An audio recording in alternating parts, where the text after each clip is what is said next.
आज हम बात करेंगे HSBC ELSS tax saver fund के डायरेक्ट वर्सेस रेगुलर प्लान के बारे में।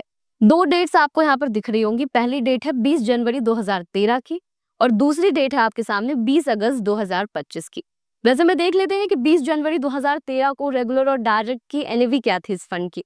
तो यहाँ पर रेगुलर की एनएवी थी 23.81 और डायरेक्ट की भी एनएवी सेम थी 23.81। अब आ जाते हैं अभी के नियरेस्ट डेट पर, जो कि हमने डेट ली है 20 अगस्त 2025 की। यहाँ पर रेगुलर की एनएवी है 134.28 और डायरेक्ट की एनएवी है 146.44।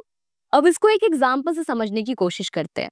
मान लेते हैं कि एक व्यक्ति ने 1 लाख का इन्वेस्टमेंट किया था 2013 में, तो आज के डेट में उनके इन्वेस्टमेंट की क्या वैल्यू होगी रेगुलर और डायरेक्ट प्लान में इस फंड के।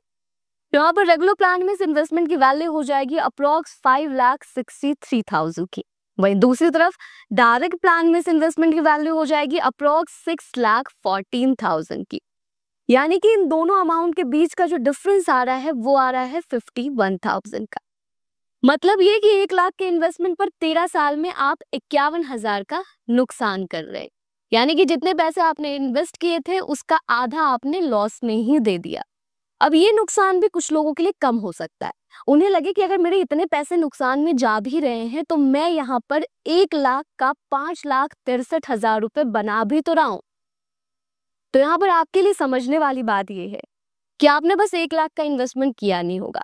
अगर 1 लाख के इन्वेस्टमेंट पर आप 51,000 रुपए का नुकसान कर रहे हैं तो सोचिए कि आप अपने और भी इन्वेस्टमेंट्स पर कितना ज्यादा नुकसान कर रहे होंगे। अपने अगले कैलकुलेटर से हम यही समझेंगे कि म्यूचुअल फंड के इन्वेस्टमेंट्स पर हिडन कमीशन के कारण और जानकारी की कमी के कारण आप कितना नुकसान कर देते हैं।